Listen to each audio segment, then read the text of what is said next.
Hello again, Rail fans, and welcome back to another Central Florida adventure. We're starting out the day on I-75, this time heading southbound into the Tampa area. After a quick breakfast and a gas stop, we're driving into the small town of Valrico. Quiet this Friday morning, but in the afternoon, ridiculous traffic and many trains make this a moving frenzy. We're set up and waiting at Miller Road, an S-line crossing that crosses the Bone Valley's Valrico sub about a quarter mile to the south. A high green is good news, and we soon find out what's coming, or not. We heard an 0709 making his way out of Tampa, but also switching customers along the S-line towards Plant City. This is an everyday movement, but for some reason 709 would take an eternity to switch in Tampa, and we'd soon give up our post. On the bright side, the crisp, quiet air of this sleepy neighborhood combined with some old seaboard mileposts made this a pretty good spot to sit at. We'd later find out that 709 would pass here a little over an hour after we had left.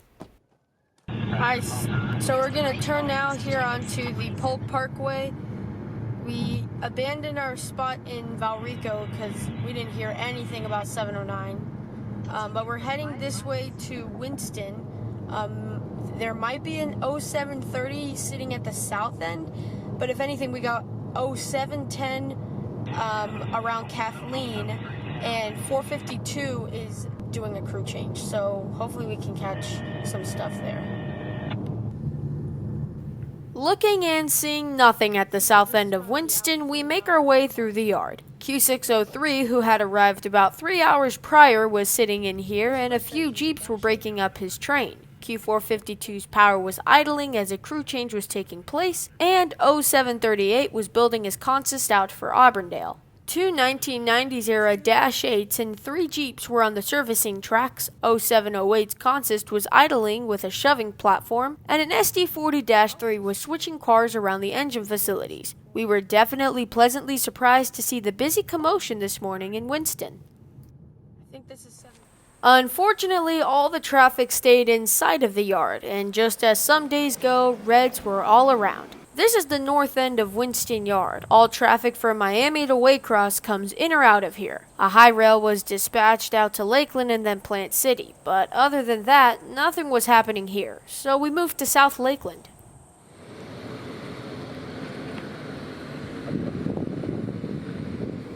After grabbing this high rail at the old Amtrak station, we drifted to the bottom of the hill at Wabash Avenue. Q452 was getting permission to head north to Waycross, but on his way out of the yard, his second engine would break down. I'd later find out that this train would end up leaving the yard at 3 p.m. that day, making for a very late Q452 and some more trainless rails. But that's just the way things go sometimes, and you can't do much about it.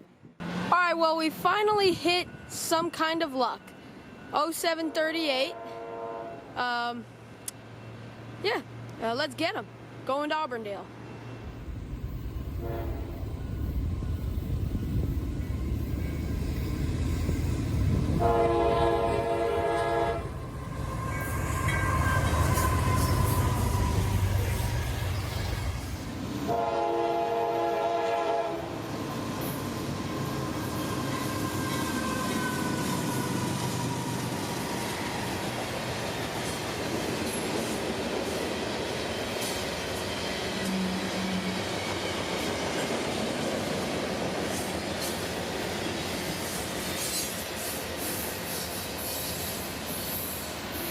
.738 would be booking eastbound this day, as Amtrak 91, the Silver Star, was already nearing Kissimmee. It would be a close meet in Auburndale sighting. Signal coming to you there.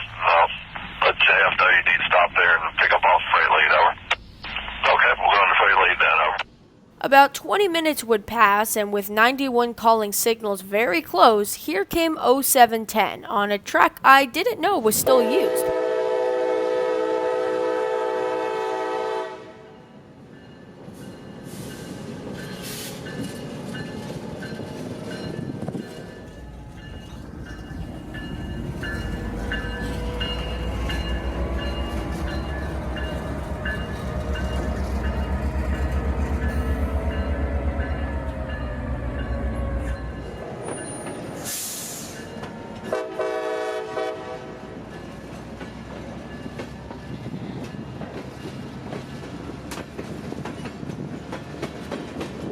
This is the Lakeland Industrial Spur that branches out just before the old Amtrak platform, runs down the hill past us at Wabash, and then connects again with the main line just before North End Winston Y. This track is still operational as Publix Bakeries and Pepper Ridge Farm each have spurs on it and are switched almost daily.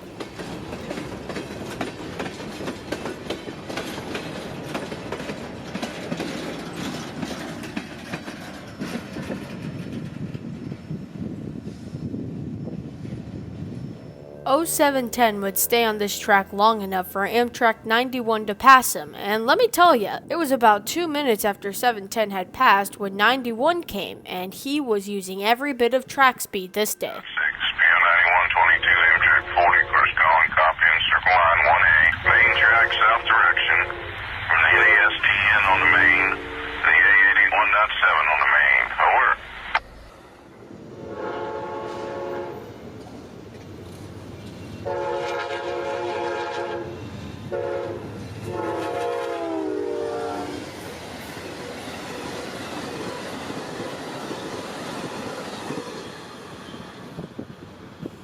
Drifting over to Plant City, we stop into the Crazy Cafe for some chicken wraps, and with a platform full of foamers, O710 catches us one more time. CSX detector, milepost 864.9, no defect. Repeat, no defect. Total axles 68 blank 1422. Detector out.